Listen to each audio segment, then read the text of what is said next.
வணக்கம். சிறகடிக்க ஆசை சீரியலில் இனி என்ன நடக்க போகுது அப்படின்னு தான் பார்க்க போகிறோம்.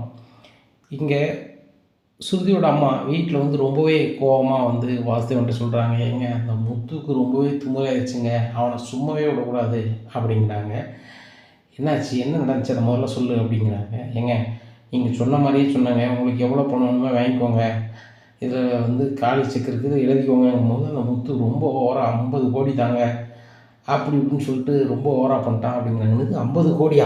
அந்த 50 கோடிக்கு எத்தனை சீரோ இருக்குன்னு சொல்லி அந்த முத்துக்கு தான் தெரியுமா, இல்லை அந்த அண்ணாமலை குடும்பத்துக்கு தான் தெரியுமா அப்படிங்கிறாங்க. ஏங்க அவங்க யாருக்கும் தெரிய வாய்ப்பு இல்லை, ஆனால் ரொம்ப ஓவராக பண்ணுறாங்க, அவங்க கொட்டத்தை நம்ம அடக்கி ஆகணும். அந்த விஜயா ஒரு ஆள் தான் நம்ம பேச்சை கேட்குற மாதிரி இருக்காங்க. ஏன்னா அந்த விஜயாவுக்கு நல்லாவே பணம் ஆசை, மற்றவங்க யாருமே பணத்துக்கு ஆசைப்படல அப்படிங்கிறாங்க. அண்ணாமலை குடும்பம் பணத்துக்கு ஆசைப்படாது நீ தான் சொல்லணும், ஆசைப்பட்டதுனால தானே என் பொண்ணை கல்யாணம் முடிச்சு கொண்டாங்க வச்சுருக்காங்க அப்படிங்கிறாங்க. உடனே அதெல்லாம் பேசாதவங்க, நம்ம மாப்பிள்ளைக்கோ வேறு யாருக்கோ அந்த விருப்பமே இல்லை, நான் நல்லாவே தெரிஞ்சுக்கிட்டேன். அந்த பணம் மேலே ரொம்ப ஆசை இருக்கிறது அந்த மனோஜுக்கும் விஜயாவுக்கும் ரோகிணிக்கும் தான் அந்த வீட்டை பொறுத்த மட்டும். மற்றபடி நம்ம பொண்ணுலேருந்து யாருமே பணத்தை பொருட்டாக எடுக்கிறது கிடையாது. அந்த முத்து ஒன்றுமே கிடையாது, ரொம்ப ஓவராக ஆடுறான். சாதாரணமாக 2 காரை வச்சு ஓட்டிக்கிட்டு அவன் பெரிய ஆளுங்கிறான், இந்த பூ கட்டுறாவோ அதுக்கு மேலே பதிலுக்கு பதில் பேசுகிறான் அப்படிங்கிறாங்க. என்னதான் நடந்துச்சுன்னு நடந்தது பூரா சொல்கிறாங்க.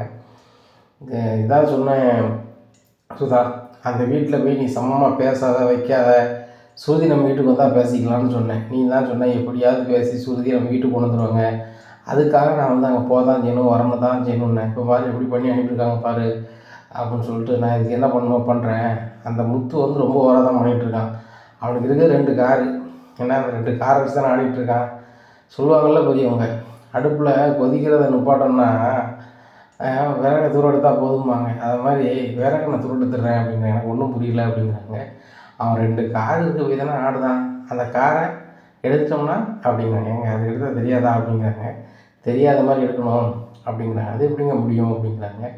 கண்டிப்பாக முடியும், அதை நான் பண்ணி காமிக்கிறேன் அப்படின்னு சொல்லிட்டு நேராக ஒரு சர்வீஸ் சென்டருக்காருக்கு ஃபோன் அடிக்கிறாரு. தலைவரே நான் வாசுதேவன் பேசுகிறேன் அப்படிங்கிறாங்க. ஐயா சொல்லுங்கய்யா அப்படிங்கிறாங்க. அவங்கள்ட்ட ஏற்கனவே சொல்லுங்க என்னாச்சு அப்படிங்கிறாங்க. ஐயா நீங்கள் சொன்னதெல்லாம் சரிதான், மாதத்துக்கு ஒரு வாட்டி தான் சர்வீஸுக்கு வருவார், அவர் வண்டியை விட்டுட்டு ஒரு 2 ஹவர் கழிச்சு தான் வருவார். இந்த மாதம் இன்னும் 2 நாளில் வந்துடுவார், நான் வந்தேன்னு உங்களுக்கு கால் பண்ணுறேன் அப்படிங்கிறாங்க. எனக்கு நீங்கள் கால்லாம் பண்ண வேண்டாம், நீனும் அந்த நேரத்தில் ஏதோ ஒரு அவசர வேலையாக போன மாதிரி காமிச்சிக்க, நம்ம சொன்ன பிளானை பண்ணிடு, நீ அப்படி பண்ணிட்ட அப்படின்னா உனக்கு நான் 20 லட்ச ரூபா தந்துடுறேன் அப்படிங்கிறாங்க. ஐயா 20 லட்ச ரூபா தந்தால் நான் செய்ய மாட்டேனாயா அப்படிங்கிறாங்க. சரிட்டு பண்ணிடு அப்படிங்கிறாங்க. என்னங்க என்ன விஷயம், என்னத்தை பேசுகிறீங்க அப்படிங்கிறாங்க. அந்த முத்து மாதத்துக்கு ஒருக்க 2 காரையும் சர்வீஸ் விடுவானா, சர்வீஸை கொடுத்துட்டு 2 மணி நேரம் கழிச்சு தான் வருவானா. அந்த 2 மணி நேரத்தில் காரை ஒவ்வொரு பகுதியாக பிரித்து சம்மந்தமே இல்லாமல் ஒரு வண்டியில் ஏற்றி கொண்டு போக சொல்லி கொடுத்துருக்கேன். ஏன்னா காராக போனால் தானே காங்கலாக வைக்கணும்னு சொல்லி பெட்டிஷனை கொடுத்து அதை கண்டுபிடிக்க முடியும். தும்பாக கலத்தி அனுப்பிட்டா, என் ஒரு ஷாப்புக்காரன் எனக்கு ஒரு வேலை இருந்துச்சு வெளில கிளம்புனம்பா, சின்ன பையன் தான் இருந்தான், அவனை 4 பூசை கொடுத்துட்டு எடுத்துகிட்டு போயிட்டானே, என்ன பண்ண முடியும்னு சொல்லி கை வச்சுப்பான். ஒன்றும் பிரச்சனை இல்லை, யாரும் இந்த அதிகாரி கேட்டாலும் இதே பதிலே சொல்லிடுவான். அப்போ முடிஞ்சே போச்சு அப்படிங்கிறாங்க. ஏங்க இந்த ஐடியா நீ முதல்ல செஞ்சுருக்க வேண்டியதானே அப்படிங்கிறாங்க. நான் ரொம்ப ஓவராக பண்ண வேண்டாம்னு நினச்சேன், ஆனால் அந்த முத்து நம்மகிட்ட வச்சுக்கிட்ட வரவு நம்ம விடக்கூடாதுல்ல.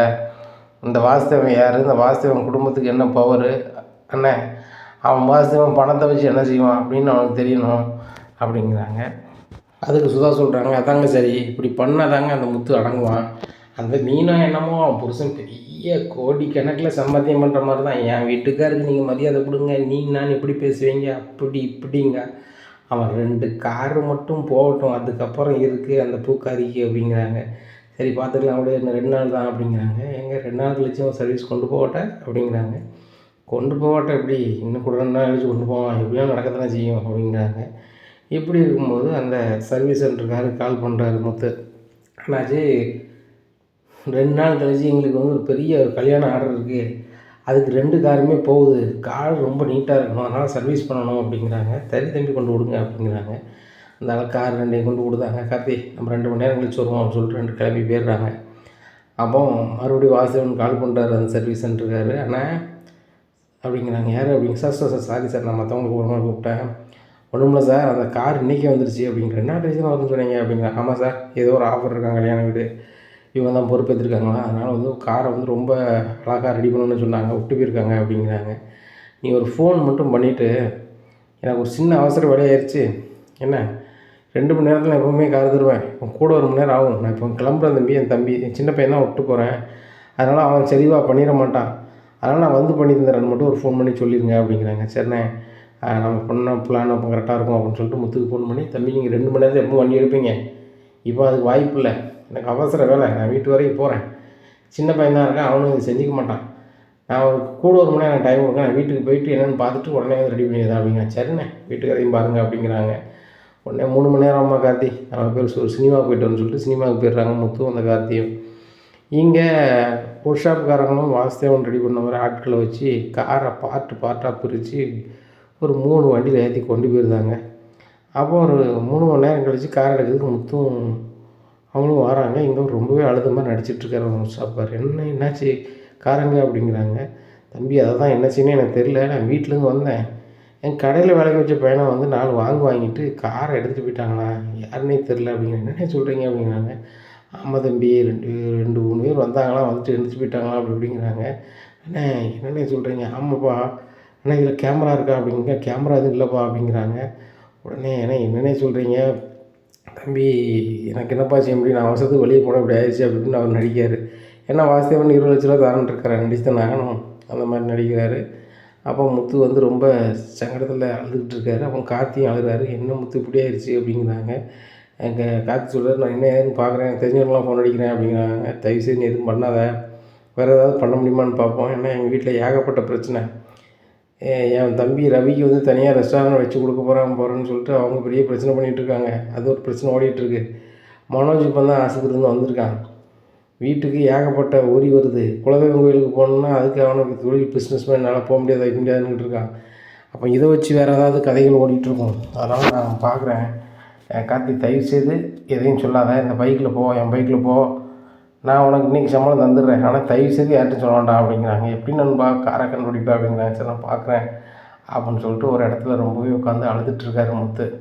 வாசுதேவனுக்கு பயங்கர சந்தோஷம், சுதாட்டின்னு சொல்லிடுறாங்க, சுதா வண்டி முடிஞ்சது, சீன் ஓவரு அப்படிங்கும்போது ஒர்க் ஷாப்புக்காரர் ஃபோன் பண்ணி, நீ ஈவினிங் வந்து 20 லட்ச ரூபா என் வீட்டில் வாங்கிக்க, அது போக இப்போ அந்த முத்து என்ன செய்கிறான் அப்படிங்கிறாங்க. சார் கொஞ்சம் தூரம் தள்ளி போய் அழுதுட்டுருக்கான் சார், எனக்கே அவனை பார்க்க ரொம்ப கஷ்டமாக இருக்குது, நான் வந்து உங்கள்கிட்ட பணத்துக்காக அப்படி பண்ணிட்டேன், ஆனால் அந்த பையன் ரொம்ப நல்ல பையன் சார், அவனை போய் நான் உண்மையை சொல்லிட்டா அப்படிங்க. ஐயோ முட்டாள், நான் எவ்வளோ கஷ்டப்பட்டு இது பண்ணியிருக்கேன், நீ சொல்ல போறியா, உனக்கு பணம் நான் தரேன் சரியா, கூட கொஞ்ச நாள் தரேன், நீ எதுவும் சொல்லிடாத அப்படிங்கிறாங்க. சரி சார் அப்படிங்கிறாங்க.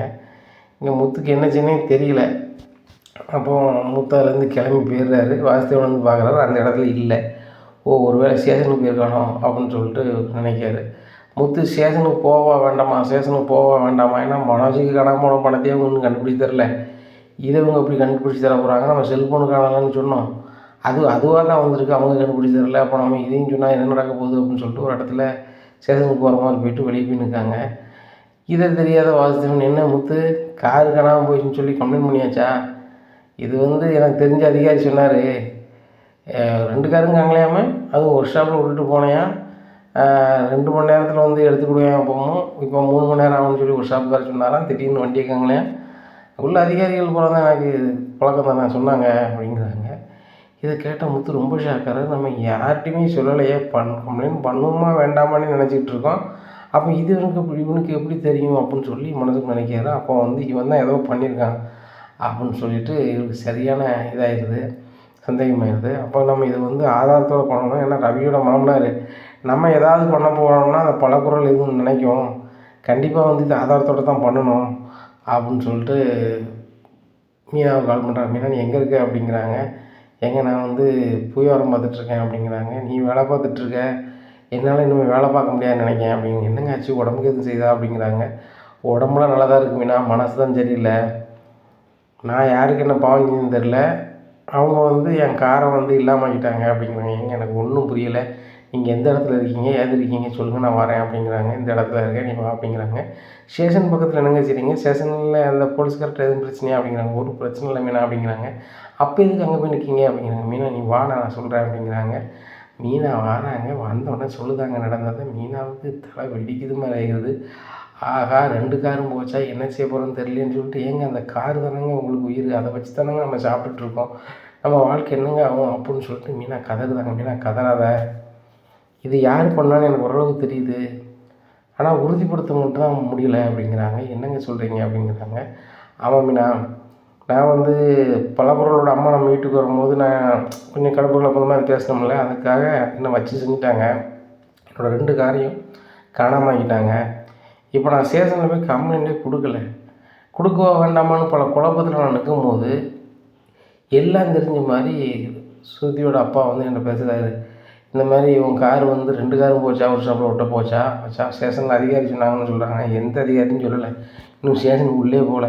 அப்போ அவங்களுக்கு எப்படி தெரியும் அப்படிங்கிறாங்க. ஆமாங்க, நீங்கள் யாரும் சொல்லலைன்னா அப்போ எப்படி தெரியும், ஒருவேளை கார்த்தின்னு சொல்லிட்டு போகிறோம் அப்படிங்கிறாங்க. கார்த்திகிட்ட நான் யார்கிட்டையும் சொல்லாத, அது வேறு மாதிரி மேனேஜ் பண்ண போகிறேன்னு சொல்லிட்டேன், என் பைக்கும் கொடுத்து விட்ருக்கேன், அவன் எதுவுமே யார்கிட்டையுமே சொல்ல மாட்டான் அப்படின்ட்டு கார்த்திகிட்ட கேட்குறேன் சொல்லி. கார்த்தி நீ யார்கிட்டையும் நடந்து சொன்னியா அப்படிங்கிற முத்து, நீ தான் எதையும் சொல்ல வேண்டாம்னு சொல்லிட்டியே, நீ சொல்ல வேண்டாம்னு சொன்னால் 1000 அர்த்தம் இருக்குன்னு சொல்லிட்டு நான் சொல்லலை, என்ன முத்து என்னாச்சு அப்படிங்கிற. ஒன்றும் இல்லை அப்படின்னு சொல்லிட்டு ஃபோன் வச்சுருக்காங்க. பார்த்தியா மீனா, கார்த்தி யார்கிட்டையுமே சொல்ல மாட்டான், எனக்கு அவனை பற்றி நல்லாவே தெரியும், நம்ம சொல்லக்கூடாதான் அவன் சொல்லவே மாட்டான் கூட பிறந்த ஆள்கிட்ட கூட அப்படிங்கிறாங்க. அப்போ என்னங்க பண்ணுறது அப்படிங்கிறாங்க. மீனா, யார் மூலமாக இந்த வாசுதேவன் பண்ணால் நம்மளுக்கு தெரியணும்ல, அப்போ என்ன பண்ணலாம் அப்படிங்கிறாங்க. ஏதாவது குழு இருந்தால் தான் கண்டுபிடிக்க முடியும் அப்படிங்கிறாங்க. சரி ரைட்டு அப்படின்னு சொல்லிட்டு செல்வத்துக்கு கால் பண்ண, செல்வம் எங்கடா இருக்க அப்படிங்கிறாங்க. உடனே கார் ஸ்டாண்டில் அப்படிங்கிறாங்க. இந்த இடத்துக்கு கார் எடுத்துட்டு வா அப்படிங்கிறாங்க. கார் எடுத்துட்டு வர்றாங்க. உன் கார் எங்கடா அப்படிங்கிறாங்க. ஓ சர்வீஸ் விட்டுருக்கு அப்படிங்கிறாங்க. இந்த மாதிரி ஆக்சிடென்ட் அப்படிங்கிறாங்க. என்னடா சொல்கிறேன், கார் என்னாச்சு அப்படிங்கிறாங்க.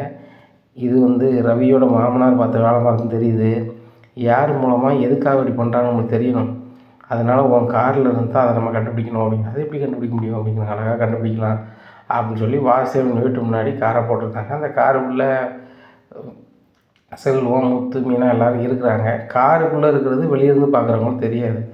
இப்படி இருக்கும்போது அந்த சர்வீஸ் சென்டரில் உள்ளவங்க வாசுதேவன் வீட்டுக்குள்ளே போகிறாங்க. இதை நல்லாவே பார்க்குறாங்க. அப்போ வெளியே வரும்போது ரொம்ப சந்தோஷமாக கையில் ஒரு சூட்கேஸை தூக்கிட்டு வராங்க. வெளியே வந்து காரில் ஏறி போகிறாங்க. இதை பார்த்துட்டு முத்து பின்னாடியே வராரு. வந்தோடனே ஒரு ஷாப்பில் பணத்தை எண்ணி பார்ப்போம். அண்ணே கரெக்டாக இருக்கானே அப்படிங்கிறாங்க. என்ன முத்து என்ன அப்படிங்கிறாங்க. இல்லை என் காரை வந்து காணாமல் ஆக்கிட்டு இதுக்கு 20 லட்ச ரூபா வாங்கிட்டு வந்திருக்கேனே, அவனுக்கு கொஞ்சமாவது மனசாட்சி இருக்கானே, என்னையும் உனக்கு எவ்வளோ நாளாக தெரியும்ண்ணே, 10 வருஷமாக தெரியும், 10 வருஷமாக தெரியும், அந்த வாசுதேவன் எவ்வளோ நாளாக தெரியும் அப்படிங்கிறாங்க. 2 வருஷம். 2 வருஷம் தெரிஞ்சவங்க நான் இப்போ வந்து நான் வேண்டாத ஆள் ஆகிட்டேன்னே, பணத்தை விட வந்து பழக்கவழக்கம் பெருசு இல்லைன்னே அப்படிங்கிறாங்க. உடனே முத்து அது வந்து அந்த வாசுதேவன் பெரிய ஆஃபீஸராக, அவர் எனக்கு தெரிஞ்சிருமோ பழக்கம், அவர் எனக்கு என்னென்னாலும் பண்ணுறேன்ருக்காரு, அதனால தான் இப்படி பண்ணிட்டேன், என்னை மன்னிச்சிரு, என்ன எதுவும் பண்ணிடாத அப்படிங்கிறாங்க.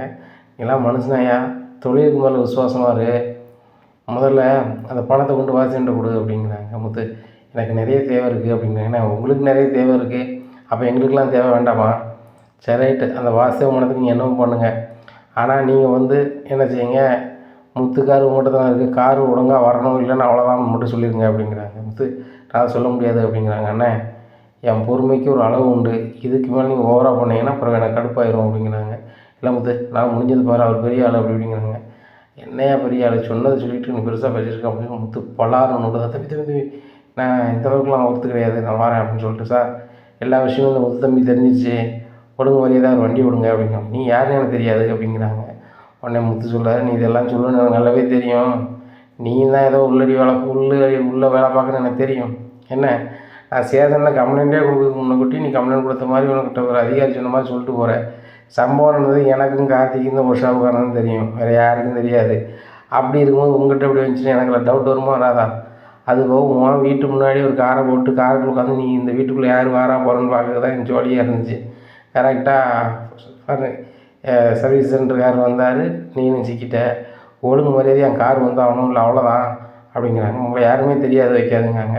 உன்னை செல்வம் சொல்கிறாங்க, என்னாச்சு இந்த வீடியோவை பாருங்கள், அவர் உங்கள் வீட்டுக்குள்ளே வந்ததும், வீட்டில் இருந்து சூட் கேஸ் வந்ததும், அந்த சூட் கேஸ் நாங்கள் வாங்கி பார்த்தோம், பணம் இருந்ததும் எல்லாமே எங்களுக்கு தெரியும். டே முத்து நீ ஸ்டேஷனுக்கு ஒரு கால் பண்ணுறா அப்படிங்கிறாங்க. அதுவும் சரி தான் அப்படின்னு சொல்லிட்டு ஃபோன் எடுக்கிறாங்க. ஏங்க இந்த மாதம் நீங்கள் ரிட்டையர்டாக போகிறீங்க, உங்களுக்கு அசிங்கமாக போயிடும், நீங்கள் எவ்வளோ பெரிய பதவியில் இருக்கீங்க அப்படின்னு சொல்லிட்டு, முத்து அவங்க நிப்பாட்டுங்க அப்படிங்கிறாங்க. இங்கே பாருங்கள், உங்கள்கிட்ட நான் வந்து ஒவ்வொரு விஷயத்த வளர்க்க விரும்பலை. எங்கள் அப்பா ரிட்டையர்மெண்ட் ஃபங்க்ஷனில் வந்து நீங்கள் பண்ணிட்டீங்க, உங்கள் மேலே நான் கை நீட்டேன்னா எங்கள் அப்பாட்ட நீ அந்த மாதிரி நடந்துக்கிட்டீங்க, நீங்கள் எனக்கு எதிராள் கிடையாது. பழகுறல் உங்கள் பொண்ணு எங்கள் வீட்டில் இருக்குது. எங்கள் வீட்டில் ரொம்ப பாசமாக அந்த பொண்ணு இருக்குது. என் வீட்டம்மாவும் என்னையும் ரொம்ப நல்லா நினைக்கும். நல்லா பழகுவாங்க சரிங்களா? அதனால் வந்து அவங்க அப்பாங்கிற மறுவாதியை நான் கொடுக்க விரும்புகிறேன். சரியா? நீங்கள் வந்து இப்போ எனக்கு என் கார் வந்தாகணும் அப்படின்னோடனே வாசுதேவன் கால் பண்ணுறாரு. சார் தனித்தனியாக பிரித்து அங்கங்கே போட்டோம் அப்படிங்கிறாங்க. உடனே முத்துட்ட சொல்கிறாங்க, அந்த பார்ட்ஸ் எல்லாம் தனித்தனியாக பிரிச்சாச்சு, இன்னும் அதை கலெக்ட் பண்ணி இது பண்ணுறது ரொம்ப கஷ்டம், உனக்கு புது கார் 2 கார் வாங்கி தர்றேன் அப்படிங்கிறாங்க. யாரும் புது கார் வாங்கி தர தேவையில்லை, என் கார் எனக்கு வேணும் அப்படிங்கிறாங்க. என்னையா அப்படின்னு சொல்லிட்டு கொஞ்சம் பொறு அப்படிங்கிறாங்க. எனக்கு நாளைக்கு ஒரு ஃபங்க்ஷன் இருக்குது, நாளை கழிச்சு அந்த ஃபங்க்ஷனுக்கு கொண்டு போகணும், நான் பொறுப்பேற்றுக்க எனக்கு வேணும் அப்படிங்கிறாங்க. உடனே அங்கங்கே ஃபோன் பண்ணி ரெடி பண்ணியாச்சு அப்படின்னு சொல்லிட்டு கார் உடனே வருது. இப்போ கார் எப்படி வந்துச்சு அப்படிங்கிறாங்க. உடனே சரி போ, முதல்ல வந்து வீட்டு விட்டு வெளில போ அப்படிங்கிறாங்க. அது எப்படி போக முடியும், 2 நாள் வாடகையை கொடு அப்படிங்கிறாங்க. வாடகையா அப்படின்னா, ஆமாம், இன்றைக்கி பூரா மனம் உளைச்சலாயிட்டேன், நாளைக்கு பூரா இதை நினச்சிட்டு இருக்கணும், பிறகு என் கார் ஓட்டும் போது இதை நினச்சிட்டே இருந்தால் எனக்கு சரியாக வராதுல, நட்டமாகி போச்சுன்ட்டு 2 நாள் 5 5 10 10,000 வாடகை கொடு, நான் கிளம்பிட்டே இருக்கேன் அப்படின்னு சொல்லி 10,000 வாங்கிட்டு கிளம்புறாரு. ஒரு ஷாப்காரர் சொல்கிறாரு, அண்ணா பணத்துக்காக எதுவும் பண்ணாதீங்க, இந்த 10,000 வாங்கினது கூட அந்த வாசுதேவன் வந்து பண்ணதுக்கு ஒரு ஃபைன் தான், ஃபைன் அமௌண்ட்டு தான், சரிதானே, இதை கூட நீங்கள் வச்சுக்கோங்க, நேர்மையாக இருங்க அப்படின்னு சொல்லிட்டு முத்து வாப்போம் அப்படின்னு சொல்லிட்டு செல்வத்தை கூப்பிட்டு கிளம்புறாரு. அப்போ கார்த்தியும் வந்துடுறாரு. கார் எடுத்து அவங்க ரோட்டில் போகிறாங்க ஸ்டாண்டுக்கு. உடனே செல்வம் சொல்கிறார், டேய் முத்து கரெக்டாக பண்ணிட்டேன், முன்னாடி கோவக்காரனா ஏதாவது பண்ணிகிட்டு இருப்பேன், இப்போ மூளையாக பண்ணுறே அப்படிங்கிறாங்க. என் பொண்டாட்டி மீனா தான் எப்போவுமே சொல்லுவா, தெளிவாக பண்ணுங்க தெளிவாக பண்ணுங்க அப்படிமா, தெளிவாக பண்ணியாச்சு விடு அப்படின்ட்டு இருக்காங்க. மீனா உடனே நாங்கள் கிளம்புறேன் வியாபாரத்துக்கு அப்படின்னு சொல்லிட்டு கிளம்பி போகிறாங்க. அப்போ நடந்ததெல்லாம் மீனா வந்து சுதிகிட்ட சொல்கிறாங்க. சுதிக்கு சரியான கோபம் ஆயிடுது. எங்கள் அச்சனுக்கு இப்படி ஆயிடுச்சா அப்படின்னு சொல்லிட்டு அவங்களுக்கு கால் பண்ணி, என்னாச்சா நினச்சிட்ருக்கீங்க, எங்கள் வீட்டில் இருக்கவங்க மேலே கோவம்னா வந்து இப்படி தான் பண்ணுவீங்களா, அந்த முத்து வந்து பயங்கர கோவக்காரர், எங்கள் அப்பாங்க ஒரே காரணத்துக்காக விட்டுட்ருக்காரு, ரொம்ப ஓவராக பண்ணாதீங்க, இனிமேல் நான் கூட அவர்கிட்ட சொல்லிடுவேன், எங்கள் அப்பான்னு பார்க்காதீங்க, உங்களால் என்ன பண்ணுவோம் பண்ணுங்கள் முத்து, நான் உங்களுக்கு தான் சப்போர்ட் பண்ணுவேன்னு சொல்லிடுவேன், இதெல்லாம் ரொம்ப ஓவர்ப்பா, ஏன் இப்படி பண்ணீங்க, அம்மா பண்ண தப்பு தானே, வீட்டில் வந்து என்னையும் அவங்க வேலைக்கு போக சொல்லலை, நானாக தான் வேலைக்கு போகிறேன், ஏன்ட்ட தான் நீங்கள் சொல்லணும் எதனாலும், இதில் எங்கள் வீட்டில் போய் சொல்லி ஒரு பிரச்சனையை கிளப்பிருக்கீங்க, அதுக்கு அவர் பதிலுக்கு செஞ்சுருக்காரு, இது பெருசாக இது பண்ணிட்டு இருந்தீங்கன்னா இது நல்ல இதே கிடையாது, நம்ம ஒரே சொந்த பந்தத்தில் என்னன்னாலும் பேசிக்கலாம், அடுத்தால வச்சு ஏன் இப்படி பண்ணீங்க வச்சிங்கும் போது, நான் சொல்லதை கேளுமா, எல்லாமே உன்னால தான், உன் மாப்பிள்ளை வந்து நம்ம வீட்டோடு இருந்து நம்ம பிஸ்னஸ் பண்ணால் எனக்கு நல்ல பேராக இருக்கும், அந்த வீட்டில் இருந்துக்கிட்டு நீ சப்ளைலாம் பண்ணது மாதிரி இருந்துச்சு, எனக்கு எப்படி இருக்குது, ரொம்ப அசிங்கமாக இருக்குல்ல அப்படின்ட்டு இருக்காங்க. எந்த வேலையும் அசிங்கம் கிடையாது, எல்லோரும் வேலை செஞ்சு சாப்பிடுவோம், அது போக மீனாக்காவையோ முத்தையோ ஏதாவது பேசுகிறதா இருந்தால் நல்லா இருக்காது பார்த்துக்கோங்க அப்படின்னு சொல்லிட்டு ஃபோன் வச்சுருக்காங்க. இங்கே வாசனுக்கு மேலும் கடுப்பாக இருக்குது. இந்த அண்ணாமலை குடும்பத்திட்ட ஒவ்வொரு வாட்டி நம்ம வந்து தோற்றுக்கிட்டே இருக்குமே அப்படின்னு சொல்லிட்டு கத்துறாரு. உடனே இதுதான் சொல்கிறாங்க, ஏங்க இந்த வாட்டி சொதப்பிட்டு அடுத்த வாட்டி விடவே கூடாது அப்படிங்கிறாங்க. சுதாங்க பாரு, அது வேலையிலேருந்து வெளியே வந்துக்கிறாங்க, வந்த உடனே இந்த அண்ணாமலை குடும்பத்துக்கு நான் எப்படி ஆப்பு வைக்கும் பாரு அப்படின்ட்டு இருக்காங்க. சரிங்க, நம்ம மாப்பிள்ளைக்கு வந்து ரெஸ்டாரண்ட் வைக்கிறது விஷயமா வந்து சம்மந்தியமாட்ட பேசுகிறேன்னு சொல்லிட்டு நான் பேசுகிறேன் அப்படின்னு சொல்லிட்டு போட்டு நீ பேசு அப்படிங்கிறாங்க. உடனே விஜயா கால் பண்ணி பேசுகிறாங்க. சம்மந்தி என்ன உங்கள் பையன்கிட்ட பேசிட்டிங்களா அப்படிங்கிறாங்க. இன்றைக்கி நான் நைட்டு பேசுகிறேன் சம்மந்தி, நல்ல முடிவு உங்களுக்கு சொல்கிறேன் அப்படிங்கிறாங்க. சம்மந்திங்க பாருங்கள், நல்ல முடிவாக சொல்லுங்கள் சரிதானா, உங்கள் பையனுக்கு நீங்கள் தான் ரெஸ்டாரண்ட் வச்சு கொடுக்கணும், உங்களுக்கு அதுக்கு வழி கிடையாது சரிதானா. உங்கள் வீட்டுக்காரர் சாதாரண வேலை பார்த்தாரு, என் வீட்டுக்காரர் பெரிய வேலை பார்த்தாரு, பெரிய பணக்காரன், என்னாலும் பண்ண முடியும், என்ன உங்களுக்கு நான் கமிஷன்னாலும் தரேன், இப்போ என் மருமனுக்கு நான் கடை வச்சு தரதுக்கு வெளியே தெரியாமல் உங்களுக்கு கமிஷன் ஒரு 20 லட்ச ரூபான்னு தாரேன், வச்சுக்கிடுங்க. ஆனால் என் பையன் வந்து என் மருமகன் வந்து என்ன செய்யணும், தனியாக ரெஸ்டாரண்ட் வைக்கணும் அப்படிங்கிறாங்க. உடனே நான் ரெடி பண்ணிட்டேன் சம்மந்தி, ஆனால் எனக்கு நீங்கள் 20 லட்சம் தருவீங்களா அப்படிங்கிறாங்க. ஆமாம் சம்மந்தி நான் தாரேன் அப்படிங்கிறாங்க. சரி சம்மந்தி, நான் இதை பண்ணால் கண்டிப்பாக தந்துடுங்க, எனக்கும் எதுக்கும் ஆகும்ல அப்படிங்கிறாங்க. சம்மந்தி 20 லட்ச ரூபா நான் வந்து பணமாக தந்துடுறேன், நீங்கள் ரவி ரெஸ்டாரண்ட் வச்சா போதும், ரவியும் சுருதி இன்னொரு ஆள்கிட்ட வேலை போட அவ்வளோதான் அப்படிங்கிறாங்க. சரி சம்மந்தி அப்படின்னு சொல்லிட்டு சிரிச்சுக்கிட்டே ஃபோன் வச்சுருக்காங்க. 20 லட்சம் தராங்களே சம்மந்தியம்மா, இது வெளியே தெரியாமல் நம்ம ரவிக்கு வந்து ரெஸ்டாரண்ட் வைக்கிறதுக்கு நம்ம ரெடி பண்ணிடணும், அப்படி ரெடி பண்ணிட்டோம் அப்படின்னு சொன்னால் நம்மளுக்கு 20 லட்சம் கிடச்சிடும். 20 லட்சம் கிடச்சிச்சின்னா நம்ம வீட்டில் ஒத்திக்கிருக்காங்களே அவங்கள அனுப்பிட்டு நம்ம வந்து அந்த வீடை வந்து ரவிக்கும் சுருதிக்கே கொடுத்துடலாம், மீதியை நம்ம பார்த்துக்கலாம் அப்படி இப்படின்னு சொல்லிட்டு பயங்கரமாக ஆசைப்படுறாங்க விஜயா. இந்த சூழ்நிலையில் ரவியை கூப்பிட்டு, ரவி உன்னை தனியாக பேசணும் வாடா அப்படின்னு சொல்லிட்டு கூப்பிட்டுருவாங்க. என்னம்மா அப்படிங்கிறாங்க. டேய் மாமியார் வந்து ரெஸ்டாரண்ட் வச்சு தராங்க, என்னடா சொல்ல போகிறேன் அப்படிங்கிறாங்க. இல்லைம்மா நான் உழைச்சி என்னைக்கு வைக்க போகிறேன் நினைக்க வைக்கேன் அப்படிங்கிறாங்க. என்னடா பொழைச்சிதான் பொழைச்சிட்ருக்கேன், அப்போ 2000 சம்பளத்துச்சு என்னடா செய்வேன், அதனால் உங்கள் மாமியார் சொல்லுதீங்க மாமனார் சொல்லி கேளு அப்படிங்க. யார் சொல்லி கேட்க முடியாதும்மா, நான் வந்து லோனுக்கு ரெடி பண்ணிகிட்ருக்கேன், ரெடி பண்ண வச்சுக்கிறேன் அப்படிங்கிறாங்க. போடா உழைக்க தெரியாமல் பேசிகிட்டு இருக்காது அப்படிங்கிறாங்க. உடனே நாமளும் வந்துடுறாங்க. என்ன விஜயா பேசிகிட்டு இருக்கேன், அவங்களுக்கு எப்போ தோணுதோ அவங்க வச்சுப்பாங்க, வேலையை பாரு அப்படிங்கிறாங்க. ஏங்க இப்படியே சொல்லி சொல்லி தான் அந்த முத்தை வந்து உனத்துக்காக ஆக்குனீங்க, இந்த ரவியை உனத்துக்காக ஆக்க போகிறீங்களா அப்படிங்கிறாங்க. விஜயா, நீ மனோஜை வந்து சூப்பராகிருக்கல, அதுவே போதுமானது, பேச்சு விடு அப்படிங்கிறாங்க. விஜயா கடுப்பில் போகிறாங்க. இது எப்படியாவது பேசி நம்ம தான் சரி பண்ணணும் அப்படின்னு சொல்லிட்டு நினைக்காங்க. இப்படி அந்த நாட்கள் போயிடுது. மறுநாள் விடிஞ்சோடனே பரசு ஃபோன் பண்ணி முத்தை வந்து வர சொல்கிறாங்க வீட்டுக்கு. வந்தோடனே என்னம்மா அப்படிங்கிறாங்க. இந்த மாதிரி என் பொண்ணுக்கும் அந்த பதவியனுக்கும் கல்யாணம் ஏற்பாடெல்லாம் நெருங்கிட்டு அதான் அவங்க மாமாட்ட பேசிகிட்டு இருக்கேன் அப்படிங்கிறாங்க. மீனா, அன்னைக்கு நம்ம பேசும்போது யார் குரலோ மாறி இருக்குன்னு சொல்லி நம்ம கேட்டுகிட்டே இருந்தோம், இன்றைக்கி நல்ல ஒத்துப்பார், இந்த குரல் யார் மாதிரி தெரியுது அப்படிங்கிறாங்க. எங்க அன்னைக்கு அந்த குரல் யாராருக்கும் யோசிச்சிட்டே இருந்தாங்க, இது ரோஹினியோட மாமா குரல் மாதிரி இருக்குது அப்படிங்கிறாங்க. கரெக்டாக சொன்ன மீனா, நானும் அதே தான் நினச்சிட்டு இருந்தேன். இவங்க ஃபோன் நம்பர் மட்டும் வாங்குவோம் அப்படின்னு சொல்லிட்டு, சரி ரைட்டு அவங்க ஃபோன் நம்பர் கொடுங்களேன், நான் கொஞ்சம் நேரில் பார்த்து பேசிடுறேன் அப்படிங்கிறாங்க. அதுவும் சரி தான் முத்து, ஏன்னா நாளை கழிச்சு கல்யாணம், நம்ம என்னென்ன வேணும்னு நம்ம முக்கியமான பொருளை கேட்டோன்னா எல்லாம் வசதியாக இருக்கும்ல, நான் பிடிங்க அவங்க நம்பரு, அவங்க வீட்டு அட்ரஸ் இதில் போய் பாருங்கள் அப்படிங்கிறாங்க. சரி அவன் பார்த்துட்டு மட்டும் பேசுகிறோம் அப்படின்னு சொல்லிட்டுங்கன்னா, அவர் யார் என்ன வரணும்னு தெரிஞ்சவரை தான் அந்த ரோகிணிக்கு கச்சேரி இருக்குது அப்படிங்கிறாங்க. ஏங்க எதனாலும் பொறுமையாக செய்யணும் அப்படிங்கிறாங்க. மீனா, நல்லா கேட்டுக்கா, பரசு மாவா கல்யாணம் முடியுது வரைக்கும் நான் ஒன்றுமே செய்ய மாட்டேன். கல்யாணம் முடிஞ்ச மறு நிமிஷம் அதில் வந்து அந்த ரோகிணி பண்ணது டக்கால்ட்டி வேலை தெரிஞ்சு அப்படின்னா நான் சும்மாவே இருக்க மாட்டேன் அப்படிங்கிறாங்க. ஏங்க அந்த ரோகிணி நம்ம குடும்பத்தை ஏமாற்ற மாதிரி இருந்தால் நானே வந்து கை நீட்டுவேங்க அப்படிங்கிறாங்க. சரி மீனா, நம்ம பார்த்துக்கலாம் வா அப்படின்னு சொல்லிட்டு நேராக புரவன்மணியை பார்க்க போகிறாங்க. இனி என்ன நடக்கும் இந்த ரோகிணி வீட்டில் அப்படிங்கிறத பொறுத்திருந்து பார்க்கலாம். நம்ம சேனலை நீங்கள் கொஞ்சம் மறக்காமல் லைக் அண்ட் சப்ஸ்கிரைப் பண்ணிடுங்களேன். நன்றி, வணக்கம்.